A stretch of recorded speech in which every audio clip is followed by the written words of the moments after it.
하나님의 말씀 민수기 21장 1절에서 9절 다 함께 읽겠습니다.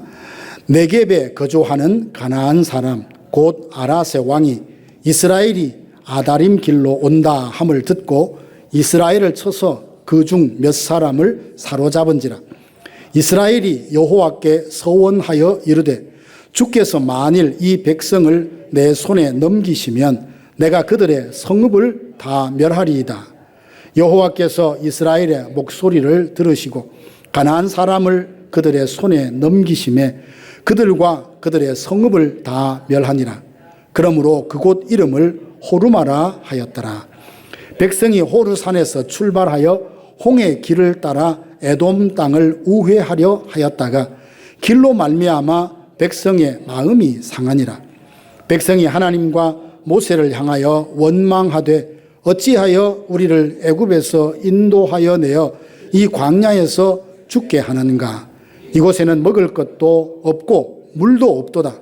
우리 마음이 이 하찮은 음식을 싫어하노라 하며 여호와께서 불뱀들을 백성 중에 보내어 백성을 물게 하심으로 이스라엘 백성 중에 죽은 자가 많은지라. 백성이 모세에게 이르러 말하되 우리가 여호와와 당신을 향하여 원망함으로 범죄하였사오니 여호와께 기도하여 이 뱀들을 우리에게서 떠나게 하소서. 모세가 백성을 위하여 기도하며 여호와께서 모세에게 이르시되 불뱀을 만들어 장대 위에 매달아라. 물린 자마다 그것을 보면 살리라. 모세가 놋뱀을 만들어 장대 위에 다니 뱀에게 물린 자가 놋뱀을 쳐다본 즉 모두 살더라. 아멘. 여러분 주변에 그런 분은 없어요? 조금만 불편하고 또 어려우면 쉽게 원망을 하고 불평을 내쏟는 사람들, 습관적으로 약속의 시간을 잘 지키지 않는 사람들 혹 주변에 없습니까? 그래서 좋은 마음에 이런 것 좀 고쳤으면 좋겠다 그렇게 이야기하면요, 마치 그것 하나 받아주지 못하는 소인배인 것처럼, 그리고 오히려 충고했던 사람을 비아냥거리는 경우들도 있죠. 그래서 성경에는 이 정도쯤이야 라고 방심했다가 큰 고통을 경했던 사람들이 한둘이 아닙니다. 사도행전에 기록된 아나니아와 삽비라 부부 여러분 아시죠? 그들은 땅을 팔아 하나님 앞에 헌금을 드리는데 일부를 감추고 하나님께 드리면서 전부라고 거짓말을 했습니다. 베드로가 그 앞에서 이게 전부냐 그러니까 사실 팔아보니까 이러이러합니다 라고 했더니 참 좋을 뻔했었는데 이게 전부입니다 라고 거짓말을 했죠. 이 정도 거짓말쯤이야 아마 그렇게 생각했지 않겠습니까? 베드로는 그들에게 너희가 사람에게 거짓말한 것이 아니고 성령을 속였다 이 말을 하자 그 자리에서 목숨을 잃고 말았죠. 아론의 아들 나답과 아비후는 제사장이었는데요, 성소에서 분향해서 향을 드리려는데 하나님께서 정해 주신 그 불을 아니라 다른 불을 드렸습니다. 이 정도쯤이야. 다 불은 똑같은 것 아니냐라고 생각하고 그렇게 했다가 성소에서 그만 목숨을 잃고 말았습니다. 어디 그뿐입니까? 지난주에 우리 살펴봤던 모세도 그와 같습니다. 하나님께서 분명히 반석을 가리켜 명령하여 물을 내라 하셨는데 이스라엘 백성들이 원망하니까 분노를 참지면서 그 반석을 2번 침으로써 가나안 땅에 들어가지 못했습니다. 분노 때문에, 어떤 상황 때문에, 감정 때문에 이 정도쯤이야, 이런 것들이야 라고 가볍게 생각했다가 큰 어려움을 겪는 것들이 종종 있죠. 왜 하나님은 이토록 죄에 대해서 엄하게 다루실까요? 죄가 가진 특성 때문입니다. 작은 불순종할지라도 그 죄는 하나님의 주권을 도전하는 것입니다. 사소한 거짓말도 하나님의 진실하심을 모독하는 것이 되죠. 죄의 유혹 앞에서 이 정도쯤이야 라고 방심한다는 것은 하나님의 거룩하심을 훼손하는 것을 대수롭지 않게 여긴다는 영적인 교만을 뜻합니다. 우리가 오늘 함께 살펴볼 민수기 21장의 말씀은 기대하지 않았던 상황을 만나자 원망했던 이스라엘 백성들이 어떤 결과를 초래하게 됐는지, 그리고 하나님은 그들을 또 어떻게 보듬으시고 회복하시는지 자세히 설명해 주고 있습니다.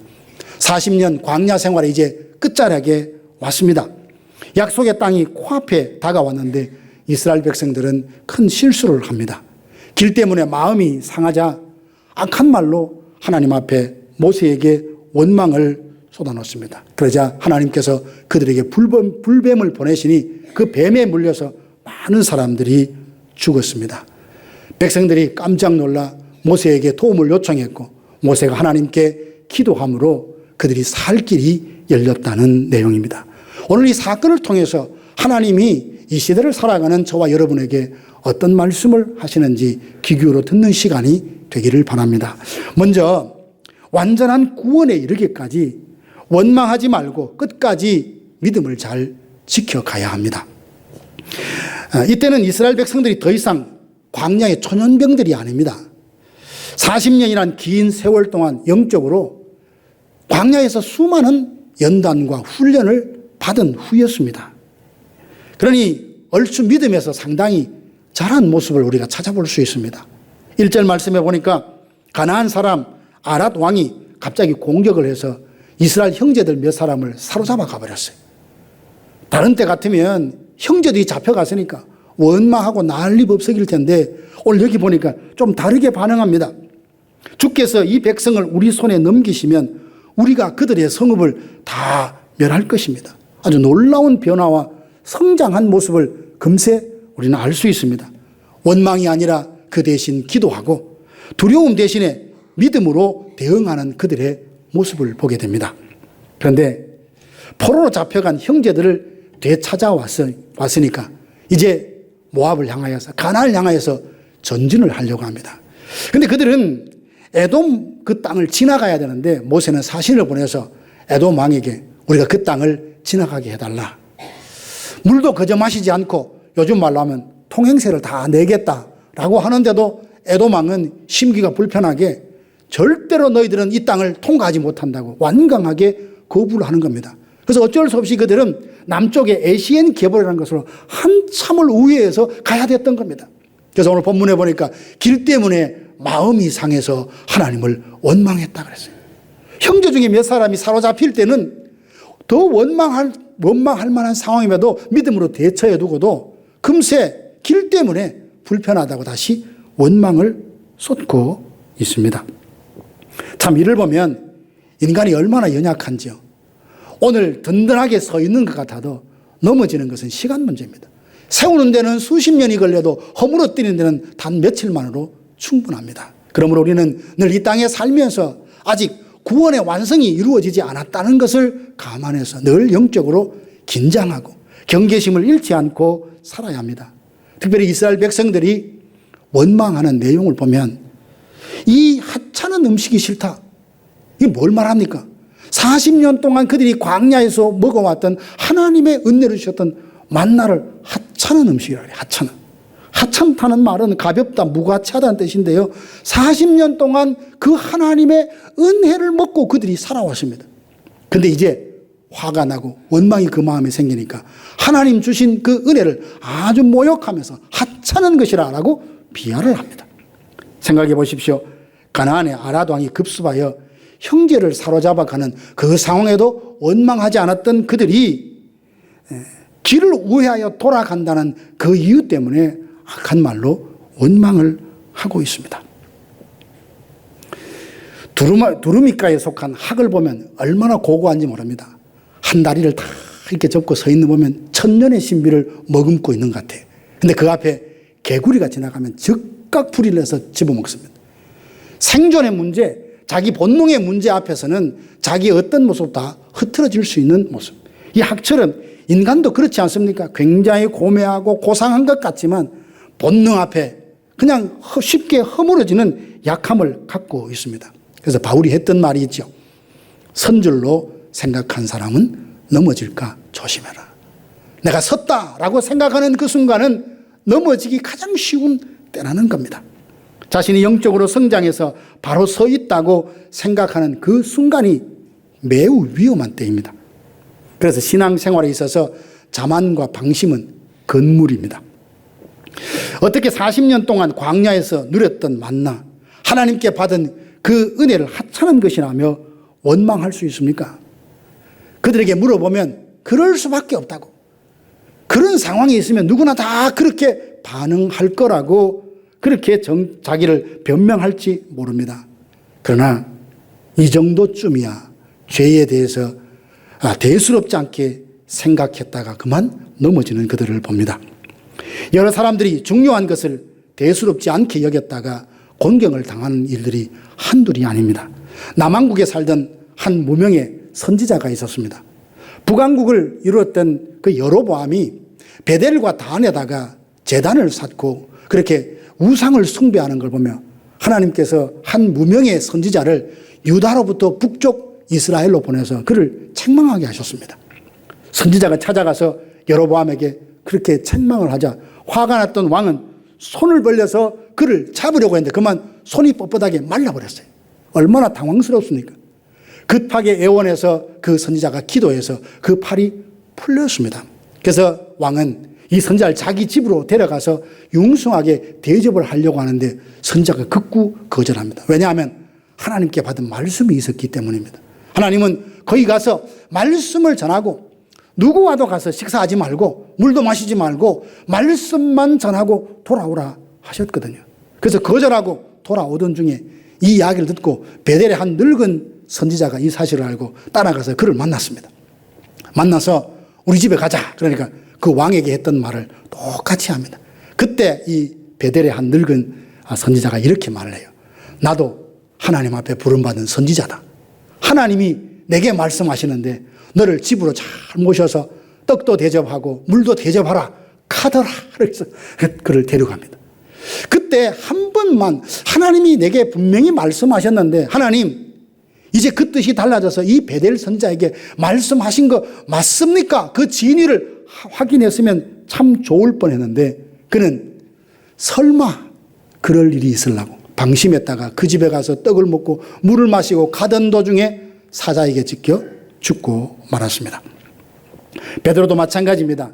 가이사라 빌립보에서 예수님이 너희는 나를 누구라 하느냐 이 질문 앞에 솔직하게 대답하잖아요. 주는 그리스도시요 살아계신 하나님의 아들입니다. 예수님께서 그 대답을 들으시고 얼마나 기분이 좋으셨던지. 바요나 시모나 이건 네가 한 게 아니고 혈육이 알게 한 것이 아니고 하늘에 계신 너희 아버지께서 알게 하셨다며 그 신앙의 반석 위에 내 교회를 세우리라 하셨습니다.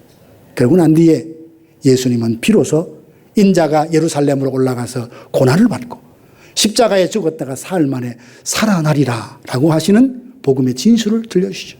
그러니까 방금 전에 칭찬 들을 만한 했던 이 베드로가 어떻게 말합니까? 주님 결코 그런 일이 있지 않도록 하겠습니다.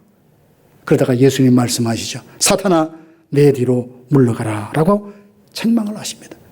조금 전까지 예수님께 칭찬을 받을 만한 참 멋진 신앙의 모습을 가진 것 같아도 금세 넘어지고 쓰러지는 것이 우리의 인간입니다.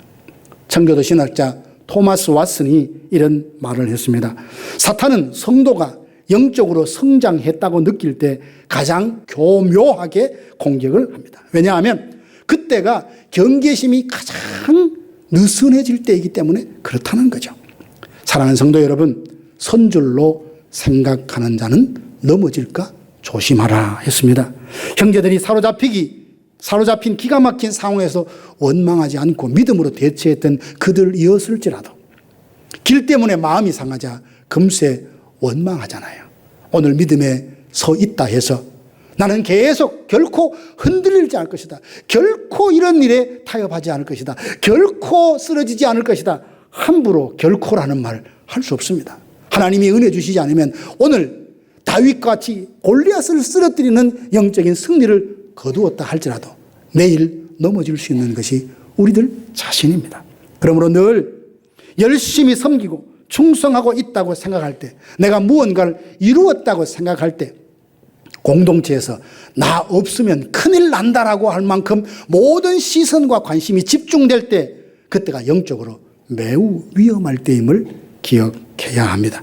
날마다 영적인 경계를 늦추지 말고 우리가 달려갈 길을 다 달릴 때까지 믿음을 지키고 배우고 확신한 일에 거하는 저와 여러분들 되기를 주님의 이름으로 축복합니다. 두 번째는 가는 길로 인해서 원망하는 이스라엘 백성들을 하나님이 어떻게 다루고 계시냐라는 겁니다. 광야에서 백성들이 원망하는 것은 단순한 투정이나 순간적인 감정 폭발로 그렇게 치부할 수가 없습니다. 그들의 입에서 터져나온 원망과 불평은 우리가 애굽에서 나와 이 광야에서 죽게 하느냐, 양식도 없고 물도 없다. 지금 이렇게 불평하는 것은 하룻밤 사이에 그들이 불평하게 된 것이 아니라 그 속에 잔재되어 있는 죄가 사롭게 그 마음을 지배하고 역사했기 때문에 그렇습니다. 생각해 보십시오. 그때까지 그들이 겪었던 하나님의 은혜와 기적, 수많은 일들을 체험하지 않았습니까? 눈으로 보았습니다. 손으로 만졌습니다. 입으로 먹었습니다. 실제로 체험을 통해서 하나님이 어떤 분인지 분명히 경험했던 그들입니다. 40년 동안 발이 부르트지 않았고 옷이 헤어지지도 않았습니다. 얼마나 놀라운 은혜의 역사입니까? 그런데 문제는 여기에 있습니다. 기적이 일상이 되면서 그것이 감사인 줄 몰랐다는 겁니다. 은혜가 권리로 변질되고 죄의 무서움이 바로 여기에 있는 겁니다. 죄가 우리 속에서 마음과 생각을 장악하게 되고 지배하게 되면요, 영적 시각을 교묘하게 왜곡시켜가지고 하나님의 은혜를 아주 시시한 것처럼 여기게 됩니다. 거룩한 부르심을 부담스럽게 느끼게 되고 공동체에 맑고 청명한 그 분위기를 원망과 냉소의 도끼가 가득한 공동체로 변질시키고 맙니다. 그래서 죄가 강하게 역사하는 개인이나 공동체에는 매사가 부정적이고 원망과 불평이 끊이지 않고 하나님께서 기뻐하시는 일에 적대적일 뿐만 아니라 은혜 받는 일에 강한 불쾌감을 드러내게 됩니다. 이것은 그 사람의 기질이 말하는 것 같지만 그렇게 말하고 행동하는 그 속에 죄가 은혜의 역사보다 더 강력하게 죄가 그 마음에 역사하기 때문입니다. 죄가 공동체를 지배하면 한 사람의 불평이 두 사람의 불평이 되고 두 사람의 원망이 네 사람의 원망이 되고 결국 이스라엘 백성들의 60만 대부분의 사람들이 결국 원망하는 공동체가 되고 말았죠. 이스라엘 백성들의 마음에는 어느새 불신이 그 마음속에 깊이 뿌리를 내리게 되었습니다. 하나님보다는 환경, 약속보다는 현실, 영원보다는 당장의 내 불편함을 견디지 못하는, 지금 당장 나는 편해야 된다는 이 생각으로 늘 불평을 쏟아놓을 수밖에 없는 그들의 모습을 봅니다. 이것은 입으로 말하는 표현이기 전에 그 마음이 은혜의 역사가 떠나고 죄가 그 안에 역사함의 결과라는 것입니다. 바로 이때 하나님은 백성 중에 불뱀을 보내셨습니다. 이 뱀들이 사람들을 물자 백성들은 많은 사람들이 죽어갔습니다. 한번 상상해 보십시오. 평범했던 일상생활이 다 무너지고 공포와 죽음의 그림자로 뒤덮였습니다. 장막을 나서면 어디에서 불뱀이 나와서 나를 물을지 모르는 불안과 두려움 속에서 살아가야 했습니다. 이곳저곳에서 뱀에 물렸다고 소리를 지르고 신음소리하는 것들로 가득했습니다. 독이 온 몸에 퍼지면서 고통 중에 죽어가는 이웃들을 보고 가족들을 보며 백성들은 마침내 깨달았습니다. 이건 단순히 자연현상이나 자연재해가 아니라 하나님의 징계요 심판이다. 어떤 분은 이렇게 질문하실지 모르겠습니다. 하나님은 사랑의 하나님이시라 했는데 어찌 자기 백성을 원망 좀 한다고 불뱀을 보내시느냐. 이건 너무한 것 아닌가. 어떻게 이런 수가 있느냐라고 이런 일들을 이해하지 못하는 분이 혹 계실지 모르겠습니다. 하나님이 원망하는 그들에게 불뱀을 보내는 것은 그들을 파괴하려는 목적이 아니라 치유하시기 위한 과정이었습니다. 숙련된 의사가 환자를 보면 먼저 수술대에 눕혀놓고 그 숨어있는 감추어져 있는 암세포를 찾기 위해서 여러 가지 검사를 하잖아요. 환자 입장에서는 검사하는 것이 싫어요. 하지만 그 검사를 해야 제대로 진단을 할 수 있기 때문에 그러하죠. 만약 이스라엘 백성들이 악한 말로 원망했는데 아무 일도 없이 지나갔다면 그들이 원망했다는 사실에 대해서 회개를 했겠습니까? 깨달았겠습니까? 거기서 돌이키기나 했겠습니까? 불뱀에 물린 것 생각하면 하나님 참 무서운 분이다 라고 두려움의 어떤 대상으로 오해할 수도 있지만 하나님은 이 방법을 통해서 그들의 잘못이 뭔지, 그들의 죄가 뭔지 드러내시는 겁니다. 얼마나 놀라운 하나님의 지혜입니까? 원망할 때 그들의 마음 깊은 곳에 숨어있던 죄의 실체를 깨닫게 되자 그들은 이제 모세에게 찾아가서 고백합니다. 우리가 당신과 하나님을 원망함으로 범죄했습니다. 여러분, 이게 얼마나 중요한지 압니까? 회복의 시작은 회복을 꿈꾸는 마음 이전에 내가 하나님 앞에 범죄했던 그 죄를 인정하고 고백하는 데부터 시작됩니다. 대부분 어려움을 당하면 이 어려움을 빨리 해결해 주세요. 이 어려움을 떠나게 해주세요. 그 자체만 해결되는 것에 방점을 찍을 때가 많지만 하나님은 그보다 우리를 다르게 다루시는 것을 보게 됩니다. 우리가 잘못했다 고백하며 자기 죄를 인정하고 모세에게 요청을 합니다. 우리를 위해서 기도해 달라고. 이 말은 우리의 방법으로, 우리의 경험으로, 우리의 어떤 방법으로는 이 문제를 해결할 수 없고 오직 이 가운데서 구원하실 분은 하나님밖에 없으니 그분께 기도해 주십시오라고 요청하고 있는 모습입니다. 이처럼 진정한 치유와 회복은 자신이 죄인임을 깨닫고 내 탓이라는 것을 인정하고 내가 죄를 지었습니다는 것을 솔직히 하나님 앞에 인정하고 하나님께 도움을 구하는 것입니다. 그런데 여기서 놀라운 반전이 일어납니다. 백성들은 뱀을 좀 사라지게 해주세요 라고 그렇게 요청을 했습니다. 문제의 원인을 제거해 달라고 기도했죠. 그런데 하나님은 문제 그 자체, 상황을 바뀌기보다 그 상황을 대하는 그 백성들의 마음을 변화시키기를 원했습니다. 이럴 때 우리가 참 당황스럽습니다. 어려운 일을 당했습니다. 하나님, 이 문제 해결해 주세요. 빨리 해결해 주세요. 빨리 모든 어려움들이 지나가기를 원하는데 하나님은 그 어려운 문제, 상황을 해결해 주시기보다 그것을 바라보고 다루는 나를 변화시킬 때가 훨씬 더 많습니다. 하나님은 뱀들을 없애주시기보다 장대 위에 불뱀을 만들어 높이 달아서 쳐다보게 하셨습니다. 이게 무슨 뜻일까요? 환경을 즉시 교체해 주지 않으시고 그 어려운 환경 한복판에 시선을 바꾸라 하십니다. 이것이 하나님이 우리를 다루시는 방식입니다. 문제 상황을 단숨에 해결해버리면 참 좋겠지만 문제는 해결됐지만 우리 자신의 변화는 없으니 여전히 같은 죄를 반복하게 되는 거죠. 물린 자들의 통증도 사라지지 않았습니다. 여전히 광야에 뱀들이 있습니다. 상황은 바뀌지 않았어요. 하지만 그들이 그 속에서 살 길을 하나님이 열어주셨는데 고개를 들여 놋뱀을 쳐다보는 자는 다 살 것이다. 이것이 참 중요합니다. 하나님은 해결책을 주시기 전에 누구를 보느냐, 누구를 의지하느냐, 무엇이 너에게 소망이냐를 먼저 확인하십니다. 38년 동안 베데스다 연못에서 환자가 있었지 않습니까? 예수님께서 찾아가셔서 제일 먼저 묻는 질문이 뭐였습니까? 네가 낫고자 하느냐? 너무나 뻔하고 당연한 질문 아닙니까? 그들 마음속에는 예수님께서 나를 회복시켜 주실 것이라는 믿음을 갖는 게 병을 고치는 것보다 더 우선이었다는 사실입니다. 나병 환자가 예수님께 나와서 엎드려서 구하잖아요. 주께서 원하시면 나를 깨끗하게 하실 수 있습니다. 주님의 뜻은 상관없습니다. 지금 내가 얼마나 급하고 이게 절호의 기회고 찬스인데 예수님 뜻과는 상관없습니다. 주님, 내가 너무너무 원하니까 이 나병에서 나를 건져주십시오. 깨끗하게 해주십시오. 이렇게 말해야 정상일 것 같은데, 일반적인 것 같은데 그는 그렇게 말하지 않습니다. 주님이 원하시면 나를 깨끗하게 해주십시오. 그에게는 병이 낫는 것보다, 삶의 어려운 문제가 해결되는 것보다 나를 향한 하나님의 뜻이 무엇인지 아는 것이 우선이었고 그 뜻이 이루어지는 것이 우선이었습니다. 이게 하나님이 우리를 다루어 가시는 방식이고 우리에게 기대하는 성숙한 모습입니다. 여기에 또 하나의 반전이 있는데요.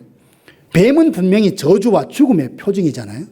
에덴 동산으로부터 뱀은 유혹과 타락과 파멸의 상징이었습니다. 그런데 바로 그 뱀의 형상이 생명을 주는 표지로 바뀌었습니다. 저주의 형상이 은혜의 통로로 바뀌었습니다. 죽음의 상징이 구원의 수단이 되었습니다. 하나님은 악을 선으로 바꾸시는 놀라운 능력이 여기서 드러납니다. 저주를 축복으로, 절망을 소망으로, 죽음을 생명으로 바꾸시는 분이 우리 하나님이십니다. 원수가 파멸을 위해 사용하는 그 도구를 우리를 구원하는 도구로 사용하시는 하나님. 요셉의 형제들은 그를 괴롭히고 애굽의 종으로 팔아버렸지만 하나님은 그것도 요셉이 축복을 받는 도구로 바꾸시는 하나님. 이것이 우리의 하나님이십니다. 예수님께서 밤중에 찾아온 니고데모와 대화를 하시죠. 그때 이 신비, 오늘 놋뱀을 들어서 모든 사람이 쳐다봐야 살게 했던 일들을 인용하십니다. 모세가 광야에서 뱀을 든 것 같이 인자도 들려야 하리니 이는 그를 믿는 자마다 영생을 얻게 하려 하심이라. 장대 위에 달린 그 놋뱀의 그림자가 가르쳐던 십자가의 그 실체, 그분이 바로 예수님이셨던 거죠. 신명기 21장 23절에 보니까 나무에 달린 자마다 다 저주를 받은 자라 했으니 십자가 그 역시 저주의 상징이었습니다. 그런데 바로 그 저주의 십자가가 생명과 용서의 상징이 되었습니다. 그 수치가 우리에게 한없는 보물이 되었습니다. 죽음의 도구가 영생의 통로가 되었습니다.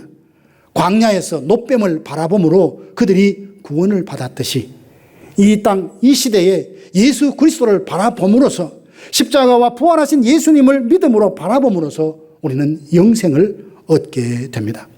광야에서 눈을 들어 놋뱀을 본 자가 육체적인 생명을 얻었다면 이 시간 예수 그리스도를 믿음으로 바라보는 모든 자에게 영원한 생명을 주시기로 약속하셨습니다. 사랑하는 성도 여러분, 믿음을 지키다가 은혜에서 미끄러져서 뱀에 물리는 것처럼 여러 가지 고통스러운 쑥과 담즙을 마시는 것 같은 인생의 힘든 순간을 겪고 계신다 해도 낙심하지 마십시오. 거기가 우리 인생의 종점이 아닙니다. 다 지나갑니다. 이스라엘 백성들이 살기 위해서 눈을 들어 놋뱀을 쳐다봐야 했듯이 우리의 삶의 현실에서 진정 자유와 행복과 영생을 누리려고 하면 우리가 주목해야 될 것은 세상에 힘 있는 그 누가 아니라 바로 날 위해 십자가에 죽으신 예수 그리스도십니다. 눈을 들어 예수님을 바라볼 때 주께서는 깊은 수렁과 웅덩이에 빠진 우리 인생을 끌어내어 견고한 반석 위에 세워 주실 것입니다. 내 삶에 이해할 수 없는 일들을 겪을지라도 주님은 나를 향하여 여전히 그 시선을 향하고 계신다는 것, 나를 떠나지 않으신다는 것, 하나님의 능하신 손으로 완전한 지혜로 하나님의 때에 우리를 구원해 내실 것입니다. 이 믿음으로 나에게 일어나는 일들로 인해서 원망하기보다는 감사하고 낙심된 자리에서 일어나 각자에게 주어진 믿음의 경주를 잘 달려가는 저와 여러분들 되기를 주님의 이름으로 축원합니다. 사랑하는 성도 여러분, 오늘 우리는 광야의 놋뱀 사건을 통해서 하나님이 우리에게 들려주시고자 하는 그 음성이 무엇인지 함께 생각해 보았습니다. 이 정도쯤이야 라고 가볍게 생각하는 그 태도, 영적인 방심은 금물입니다. 영적으로 성장했다고 생각할 때에, 일어섰다고 생각할 때에 경계심을 늦추지 말아야 합니다. 무엇보다도 하나님께서 우리의 죄를 진단하시고 치유하시며 구원하시는 놀라운 방법을 깨달았습니다. 오늘 우리에게도 각자의 광야와 같은 상황들이 분명히 있을 것입니다. 경제적인 어려움, 육신의 여러 가지 질병, 자녀 문제, 또한 인간관계의 갈등, 이해할 수 없는 우울한 생각들, 부정적인 생각들이 내 마음에 온전히 사로잡아 설명할 수 없는 영혼의 침체 가운데 빠져서 힘들어하고 계시는 분도 있을 것입니다. 그러나 기억하십시오. 하나님은 그 모든 어려운 상황들을 단번에 사라지게 하실 수 있지만 그 과정을 통하여 우리가 우리 자신을 새롭게 알고 하나님이 어떤 분인지 알게 해 주십니다. 환경의 변화는 일시적이지만 믿음의 변화와 나 자신의 변화는 영원하기 때문입니다.